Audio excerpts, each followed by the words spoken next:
How do you resume a session in Codex? So first you want to open up Codex if you're using the desktop app, or you can use the CLI tool or the command line.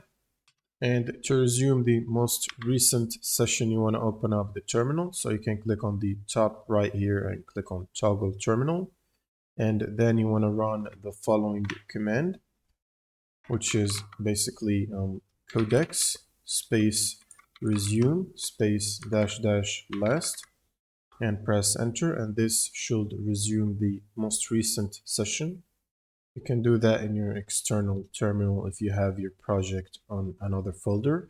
You can also run codex resume -l for the short command. And if you have the session ID, you can basically type codex resume and provide the session ID. Or if you want to pick interactively and you don't know which session you're trying to continue or resume, you can simply run codex resume and press enter, and it will provide previous sessions which you can select from by using your arrows in the terminal. And once you've selected the session that you wanted, you can press enter, and then you can type basically your prompts to continue working on whatever it was left on. And that's pretty much it for this video. If you have any questions, leave them in the comments below, and see you on the next one.